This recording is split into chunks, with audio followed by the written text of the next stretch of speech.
community that's maybe not as mainstream as, what's happening at certain theme parks around town. And to help us in this journey, Stephanie Guerra, also known as Puro P. Yes. Her website is Puro P rhymes with Flinche. We can't say it on TV. But I like Puro P because that could be your rap name too. Yeah. It is. See, there you go. Very nice. And you just exposed me. I know, sorry.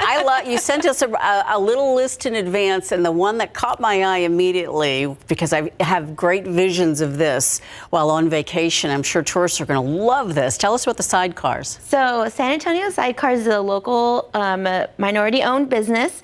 They're having their official launch party tomorrow at Legacy Park downtown. My husband and I that was our exit from our wedding. We got married downtown in Hemisphere Park, and they were our exit. So normally you can't drive them. They let my husband do that for our special occasion, but they're owned by Kevin and Liz, and they give amazing tours through downtown, and they also will take you to some of taco spots and the best watering holes, and they're actually going to kick everything off with a huge party. They got their permits to run in downtown San Antonio, so tourists, locals, everybody can do that, and they're going to have a lot of fun tomorrow with pizza, gelato, free sidecar rides. Legacy Park. Yes, nice. It's going to be a lot of fun. I'm already envisioning Ursula with sunglasses and a scarf on, yes. Going Very through European. Alamo Plaza. Zooming past the hair flowing in the wind. Tower. Yeah. Sure. It's going to be beautiful. You need to do it. All right, we're going to talk about some famous brothers. Is that who? Brothers that are performing. Are famous. So tomorrow, Saturday night, Ready Revolution is having an album release party. I hope I got that right, at 502 Bar up on the city northeast side. And two of the members are Diego and Emilio Navaita. You may recognize the name, of course, of their late great father. So they're back in town. They are also in this big band called Las Bandoleros. They're normally on tour with Sting, but they're here in town this weekend, and they're playing a show with their other local friends, Passenger, and it's going to be a great night of local rock music. You definitely should go support them. They're great guys, and they always try to show San Antonio love everywhere they go. That answered my question. It's not Tejano music, it's rock music. Yes, it's rock. Okay, it is good. rock. All right, now this is something that my daughter would love to be participating in.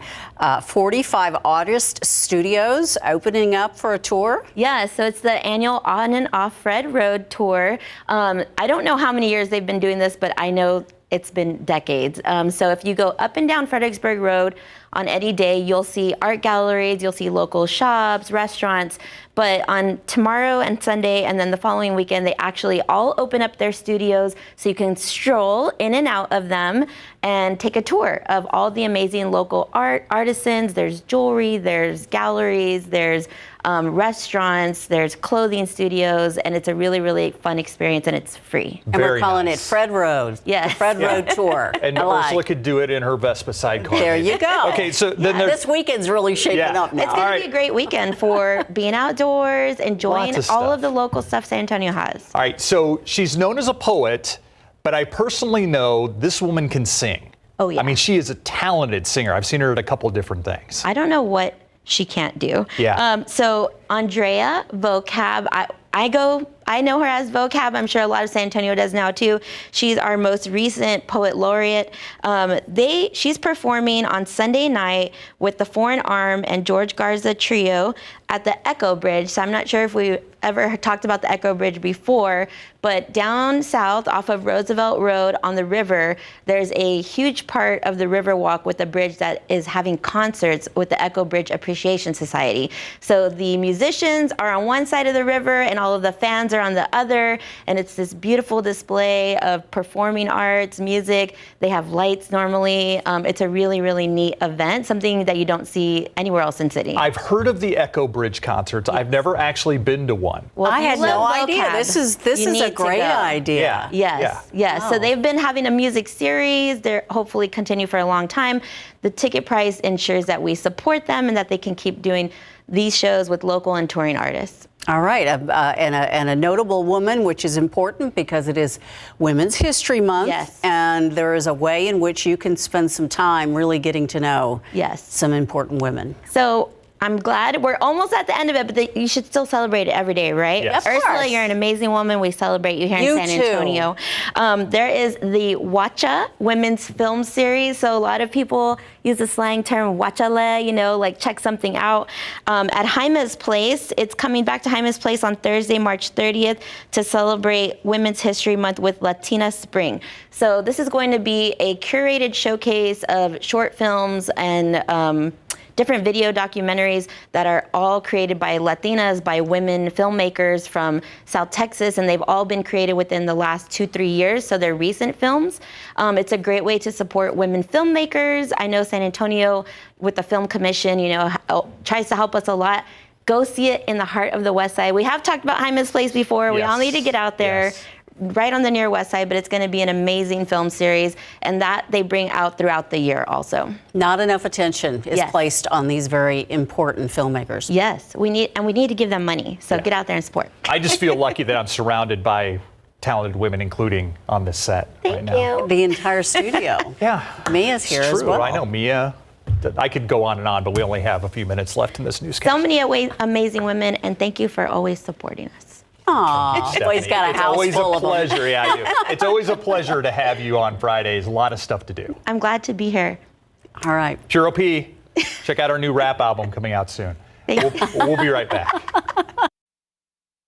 I want to bring you more of an update on the breaking news outside of Uvalde in Canipa. University Health telling us just moments ago that they are receiving 4 of the migrants who were found in that train car near Canipa. There were 12 immigrants found in the car. 2, unfortunately, are dead, but many of them apparently needing medical attention. And that is why the Uvalde police chief was telling us in our first half hour that they had medical helicopters as well as ambulances brought in from all around the area. Again, 12 found. 2 have died. Yeah, at least 5 to 6 medical choppers is what Chief Daniel Rodriguez told us they were expecting. That is why Highway 90 at this intersection was closed down. Again, Canipa between Uvalde and Sabinal is actually probably a little bit closer to Sabinal, where this train was finally stopped. And he said these migrants were trapped in this train car. They could not get out of this train car. Border Patrol was the first on the scene. Actually, a 911 call actually came, they believe, from inside that train car that led to this discovery. And the other thing the chief said that I thought was interesting was that the trains normally stop at this particular stop in Canipa, and that is how they found these guys, because it's something they have to check. It's a difficult route for immigrants. It's very dangerous, and this has proven true once again. Meantime, we're going to go on to more of what's going on this weekend. And among those joining tomorrow's Cesar Chavez March for Justice, a couple in their late 80s and early 90s who say they're willing to walk at least part of the way. Yeah, much like they did between full-time jobs in 1966 when they marched with Cesar Chavez himself to call attention to the dismal plight of farm workers. And they tell our Jesse Degollado that they both felt compelled to help however they can. Married 56 years and still holding hands. Ed and Doris Stahl's love grew out of their desire to help others, back then through the Catholic Council for the Spanish-Speaking in San Francisco. Yet at that point, nobody knew anything at all about Cesar and the farm workers, period. That is, he says, until Cesar Chavez asked for the support of the Catholic Council. And I just got good vibes from Cesar instantly. I supported him almost from the get-go, 100%. Well, you never knew that this person was important, but he was just one of us. Viva la Causa became a call to action that the Stahls would hear loud and clear. More than 5 decades before this United Farm Workers March, they joined the first 300-mile trek to the California state capitol. Being a public health nurse in San Francisco, the Incarnate Word nursing graduate treated the sore, aching feet of the marchers and that of their leader. What do you still remember about Cesar Chavez? Taking care of his blister. Jesse Degollado, KSAT12 News. Living history. What a fascinating there. story. And the weather for this march is going to be fabulous tomorrow. Yes, absolutely. So we've got blue skies in place right now as we head into the first half of the weekend. That is going to be the theme as well. In store for our Saturday, absolutely beautiful, cooler mornings followed by highs in the low 80s, dry air for the first half of the weekend as well. A front is set to arrive early next week. That also could spark some isolated rain chances. We've got those daily in the forecast, really starting as early as Monday. So we'll get you all the details, time out this weekend, coming up after the break.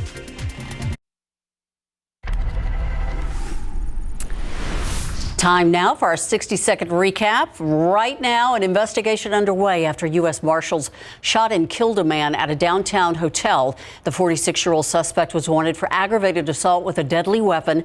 The Texas Rangers are investigating. The man convicted of shooting and killing Canine Chucky has been sentenced. Matthew Morella sentenced to life in prison today, convicted in December of interfering with a police service animal, evading arrest, and 8 counts of aggravated assault of a public servant. San Antonio police searching for 3 people who robbed a smoke shop and happened around 5:30 this morning at 5 Star Smoke on Broadway. Police say they left behind a vehicle and the stolen items. So far, no arrests have been made. The man who inspired Hotel Rwanda has been released from a Rwandan jail. Paul Rusesabagina has been in jail for 3 years after his family says he was unfairly arrested while on an overseas trip. He's expected to be returned to Texas. You can read these stories and more right now on KSAT12, and that's your 60-second update. And that was exactly 60 seconds because I was timing it. Had the stopwatch.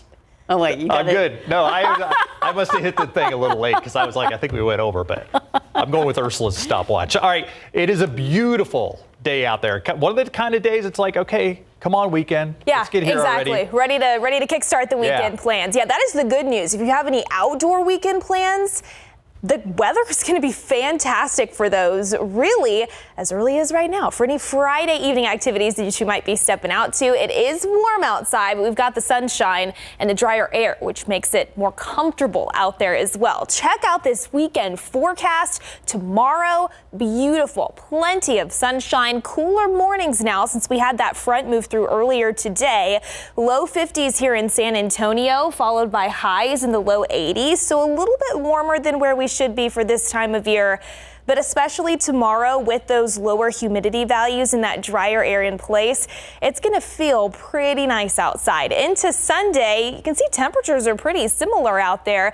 But for the back half of the weekend, a touch more of that Gulf moisture is going to start to work back in, which means I do think we will find some additional cloud cover in spots and maybe a stray shower before Sunday is over. Coverage is expected to be relatively low. But this is what we're looking at right now. 88 degrees. So yes, it is warm, but a dew point of 30, that drier air helping those temperatures crank up a bit more as we head into Friday evening. 89 in Pleasanton, 95 in Cotulla off to our southwest, 90 in Carrizo Springs. It's currently 77 though up in Rock Springs in Edwards County. So yes, we had that front move through earlier today. That's what sent in this drier air. We only saw a few showers here in the San Antonio area through the mid-morning hours, but take a look to our friends and neighbors off to the northeast. It is a much different story. Tornado watches have been issued as this front continues to work its way farther off to the east. In fact, for portions of Louisiana, Arkansas, western Mississippi, Storm Prediction Center has a 4 out of 5 risk for severe weather in place heading into the evening hours. We'll certainly keep eyes on that for our friends and family out that way. Back here at home, totally opposite story. Clear skies take us through evening plans. We've got that drier air in the works. Dew points much lower right now compared to where we were this time yesterday because of those lower humidity levels. Temperatures will fall pretty efficiently through the overnight hours. We are waking up to a cooler morning tomorrow when compared to the past several mornings that we've seen here in San Antonio. Around 52 is that wake up temperature tomorrow. 50 in Bulverde, 53 out in Floresville, maybe some upper 40s, especially the farther west that you go. Plenty of sunshine, the theme tomorrow. 72 by 11 a.m. approaching 80 degrees by 2 p.m. p.m. And then for the most part, daytime highs look to top off in the low 80s. Again, very similar out there on the thermometer. Heading into Sunday, we'll start off around 54 here in town. And then once again, daytime highs headed for about 83 with a touch more of the cloud cover in place and increasing humidity. Into next week, though, you can see a little bit of a downward trend when it comes to those afternoon highs. We're expecting a second front to move in on Monday. That one does look to drop those temperatures a bit more, but also looks to spark up an isolated chance, maybe widely scattered chance to find a few showers out there to kickstart early next week. And really, that's going to be the theme daily into next week as well. Certainly could use every drop of it, so we'll keep eyes on it. It's not going to be for everybody each day, but definitely worth maybe keeping the umbrella in the car just to be on the safe side. But until then, not going to need the umbrella tomorrow. Low humidity, plenty of sunshine, pretty comfortable out there into the afternoon, guys. Beautiful for the weekend. Thank you. The Buzz is up next. The Weeknd is officially the most popular artist in the world, according to the Guinness World Records. The singer-songwriter statistically the most popular musician on the planet. The organization says no one even comes close. It's based on his popularity rating on Spotify data. Yeah, according to the Guinness book, the 33-year-old Canadian singer currently has the most monthly listeners on Spotify, with 111.4 million as of March 20th. He also became the first artist to reach 100 million monthly listeners last month. Guinness says Miley Cyrus, the Weeknd's closest competitor on Spotify, with 82.4 million monthly listeners. All right, it's National Cocktail Day, observed every year on March 24th. National Cocktail Day is a chance to celebrate liquors, bitters, fruity drinks, mocktails, and more. So whether it's blended or on the rocks, I like them on the rocks, non-alcoholic or the real thing, belly up to the bar and enjoy your favorite cocktail. According to nationaldaycalendar.com, National Cocktail Day was founded about 10 years ago by Jace Shoemaker Galloway. Enjoy responsibly. Exactly. We'll be right back. All right, 80s right now in and around the San Antonio area, 86 officially here in town, 82 up in Bernie, 85 over in Rio Medina. As we head into tomorrow morning, a little bit cooler, starting off in the low 50s. That's the same into Sunday. Plenty of sunshine on Saturday with low humidity, and then we'll monitor for that next front and some additional isolated rain chances as we head into next week, guys. Thanks, Mia. We're also monitoring our breaking news we had at the top of the show. We're now being told that Highway 90 is back open in the Canipa area near Uvalde. Yeah, our John Paul Barajas is on scene. We'll have the very latest on the night beat.